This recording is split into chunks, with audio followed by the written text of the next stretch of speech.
नमस्कार विद्यार्थी मित्र मैत्रिणींनो, मी स्वाती पाटील तुमचं मनापासून स्वागत करते. आजच्या या व्हिडिओमध्ये आपण save your self chapter number 8 चा रिमेनिंग पार्ट उर्वरित भाग पाहणार आहोत. आज आपण पॅराग्राफ नंबर 6, 7, 8, 9 हा स्टडी करतोय. So let's start with the paragraph number 6 first. Okay. After the surgery, the doctor said that in a scale of 1 to 15, where a normal person would be a rated 15, Anish could be rated only 3. He was then shifted to a special room with 24-hour special nurses to take care of him. Tubes were inserted into his body to aid breathing, feeding, urination.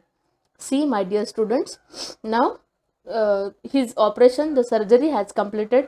मागच्या व्हिडिओमध्ये आपण पाहिले की operation त्याला एका leading हॉस्पिटलमध्ये admit केलं आणि आता सर्जरी करायला सांगितलं. इथंपर्यंत पाहिलं होतं आपण. त्याच्या पुढे काय सांगितले, surgery has now completed. Surgery झाल्यावरती काय म्हटलंय, एक रेशो आहे या केसेसमधला, त्याला जो काही आजार झालाय, त्याच्या ब्रेनला जी इजा झाली आहे त्या जखमेबद्दलचा एक रेशो 1 to 15 जर असेल तर अनिशचा रेशो काय आहे, ओन्ली 3 आहे. म्हणजे चान्सेस फार कमी आहेत अजूनही की काळजी घ्यावीच लागणार आहे.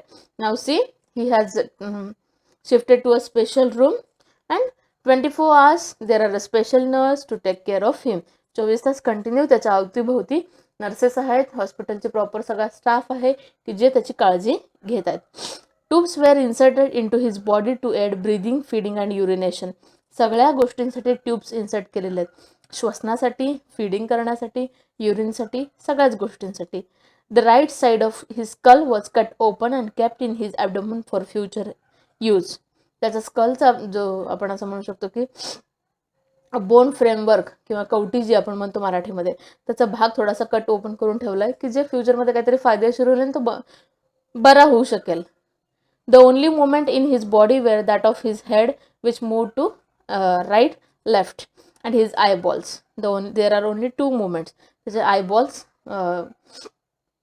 इकडे तिकडे बघतायत आणि त्याचं हेड हलतंय. दुसरी कुठलीही बॉडीची शरीराची हालचाल होत नाहीये. Why has this plight befallen my son? The narrator, the author, he is thinking that की माझ्याच मुलाच्या बाबतीत हे का बरं घडलं असेल, ही प्लाइट, ही कंडिशन का आली असेल. Plight means the condition. का बरं ही परिस्थिती त्याच्यावरती ओढावली. If only my child had listen to me and worn his helmet. आणि जर ही परिस्थिती आली नसती कधी, जर वडिलांचं त्यांनी ऐकलं असतं आणि हेल्मेट घालायला सुरुवात केली असती बाईक चालवताना, टू व्हीलर चालवताना, तर हा प्रसंग ओढावला नसता नक्कीच, असं वडिलांना आज आतून वाटतंय. पण आज वाटून काहीही उपयोग नाहीये, वेळ हातातनं निघून गेली असं आपण म्हणू शकतो. सो म्हणून विद्यार्थी मित्रमैत्रिणींनो, या सगळ्या गोष्टींचे जे काही रूल्स रेग्युलेशन्स आहेत ते फॉलो करणं अत्यंत गरजेचं असतं. Hope you have understood this much. The 6th paragraph of the chapter. We are going to continue with the next 7th paragraph. Anish was back home after months of hospitalization. Status of Anish: status quo, unconscious. Hands and legs were in a stage of the contracture. Tube in the neck of breathing. A catheter. A flexible feeding tube placed through the abdominal wall into the stomach for feeding. A semi-hospital was created in the house. A cot with adjustable backrest, oxygen cylinder, BP apparatus, earbud, nebulizer machine, suction machine to suck the phalgum through his tracheostomy tube, to nurses, one for the day and one for the night. Twice a day physiotherapy exercises. See, my dear students, there is a description of the condition now. His house, the house of the author or the Anish, it is looking like a semi hospital. Semi छोटंसं hospital असल्यासारखं घराची अवस्था झाली आहे अख्ख्या.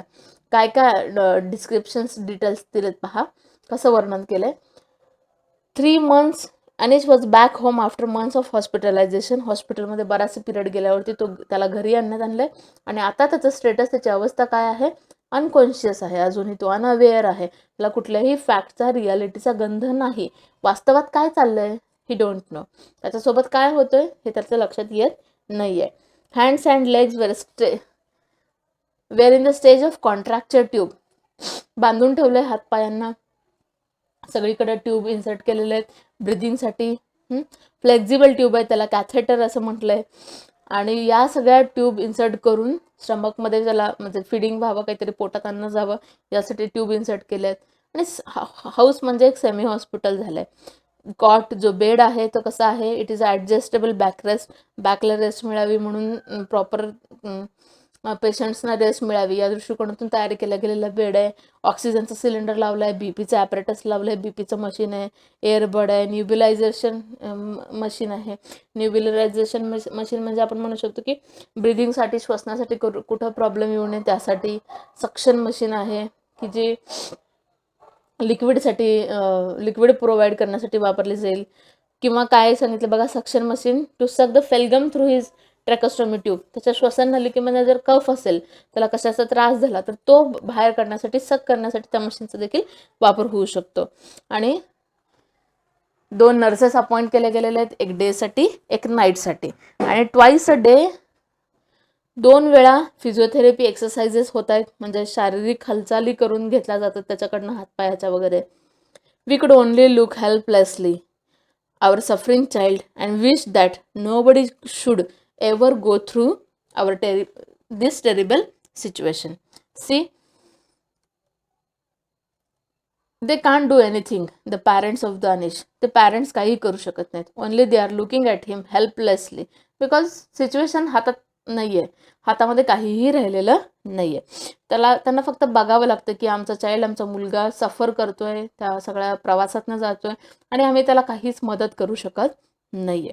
आणि असं वाटतं की कुणावरतीही अशी टेरिबल सिच्युएशन, इतकी त्रासदायक परिस्थिती येता कामा नये, कुणालाही अशा परिस्थितीशी सामना करावा लागू नये, अशा भावना रायटर व्यक्त करतोय असं आपण म्हणू शकतो. We are moving forward with the remaining part of the 7th paragraph. We all think that something like this will not happen to us. Obviously, कुणालाच वाटत नाही की असं आपल्यासोबत कधीतरी घडेल. Nobody think like this. आणि रायटर ही तेच म्हणतोय, we didn't think that this will happen to us, but it happens when you least expect it to happen. आपल्याला असं वाटतं की जेव्हा काही असं घडणार नाही तेव्हा अशा गोष्टी घडतात. आणि she used to say that when he wears the helmet, his head sweats, because of which his hair gets spoiled. But because he didn't wear a helmet, now his head itself got spoiled. See, when his father forced him to wear a helmet, वडील जेव्हा त्याला forcefully सांगतायत की you should have to wear a helmet whenever you are riding a bike, two wheeler चालवताना helmet घातलं पाहिजे असं सांगताना त्याचं उत्तर काय आहे, माझी हेअरस्टाईल खराब होते, माझे हेअर स्पॉईल होतात. बट आता अख्खं हेडच खराब झालंय, लाईफ स्पॉईल झालं असंही म्हणू शकतो आपण. 25 वर्षाचा मुलगा की ज्यांनी आयुष्यात कितीतरी स्वप्न पाहिली असतील, ती स्वप्न आजही त्याच्या डोक्यामध्ये असतील, पण ते पूर्ण करण्याचं सामर्थ्य, बळ त्याच्यामध्ये राहिलेलं नाही. केवळ आणि केवळ कशामुळं, तर केअरलेसपणा की निष्काळजीपणा, की या सगळ्या गोष्टी फॉलो न करणं, अशा गोष्टीमुळे अख्खं लाईफ स्पॉईल होऊ शकतं आपलं. आणि हे आपल्याला वेळ गेल्यावरच लक्षात येतं. सो म्हणून आपण आपली आणि आपल्या कुटुंबाची काळजी घेण्यासाठी या सगळ्या गोष्टी फॉलो करणं अत्यंत गरजेचं आहे. See, at 25 he had so many dreams. He had told me once, all our dreams will be fulfilled once I come back from Glasgow, Appa. तो वडिलांना म्हणायचा काय, all the dreams will be complete. आपली सगळी स्वप्न सत्यात उतरतील, सगळे स्वप्न नक्कीच पूर्ण होतील. कधी, मी ग्लासगोवरनं परत आल्यावरती. It is the name of city in Scotland. स्कॉटलंडमधलं एका शहराचं नाव आहे की मी तिथून आलो, माझा स्टडी कम्प्लीट झाला की नक्की आपली सगळी स्वप्न आपण पूर्ण करूया. He would have been still dreaming, but he was able to neither communicate nor act on his dream. Still त्याच्या माइंडमध्ये ह्या सगळ्या गोष्टी रन होत असतील, ते थिंकिंग त्याचं चालू असेल, ती स्वप्न त्याच्या डोक्यामध्ये सतत आठवत असेल तो, but he can't do anything now. He was not able to complete his dream. त्याची स्वप्न पूर्ण करण्यासाठी ॲबिलिटीज त्याच्याकडे राहिलेली नाही आहे फिजिकल. तो कम्युनिकेशन पण करू शकत नाही आहे आणि कृतीही करू शकत नाही स्वप्न पूर्ण करण्यासाठी. The whole family was crying every day. All the family members, they only use to cry. Vishnu cried with Sarla, Sarla cried in front of the God in our puja room, and in every temple she knew and cried within me. I cried within me. Vishnu त्याची sister आईजवळ जाऊन रडतीये, आई पूजाच्या रूममध्ये देवपूजा केली जाते, त्या रूममध्ये रडते आणि सगळ्या जेवढ्या टेम्पल्स आईला माहीत आहेत सगळ्या टेम्पल्सला तिचं व्हिजिट करून झालं आहे, प्रार्थना करून झाली आहे, पण कुठलेही प्रार्थनेला आपण म्हणू शकतो की रिझल्ट आलेला नाही आहे. आणि रायटर स्वतः त्याचे फादर आय क्राईड विदिन मी, पण मला मात्र मी स्वतःचं सांत्वन मला करायला लागेल, इतकी अवस्था बेकार झालेली आहे. Hope you have understood this much. The 7th paragraph. We are going to continue with the next paragraph, that is the paragraph number 8. Life went on. 4 years in bed and Anish's condition remained unchanged. Life went on. Continuously चालू आहे आमचं life, आमचं जीवन. पण 4 वर्ष झाली अनिशच्या कंडिशनमध्ये कसलाही तीळ मात्र फरक पडलेला नाही आहे. तो as it is he is remaining on his bed. बेडवरती तसाच तो पडू नये, कंडिशन चेंज नाही. Every day we talked to him loudly, holding his hand tight.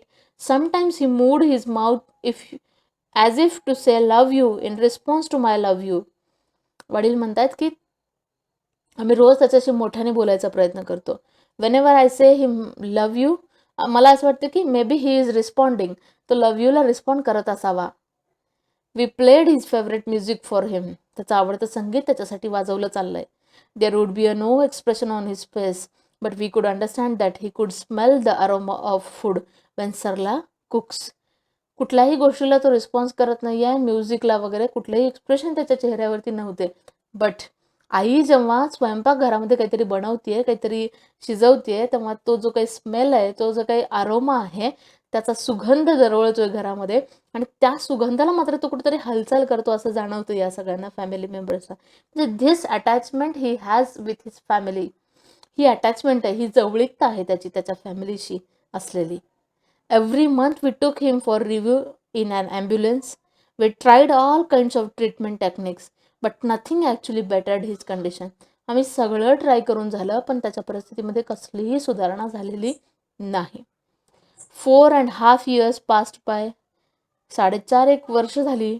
One day Anish had a problem with urocatheter and we rushed him to the hospital.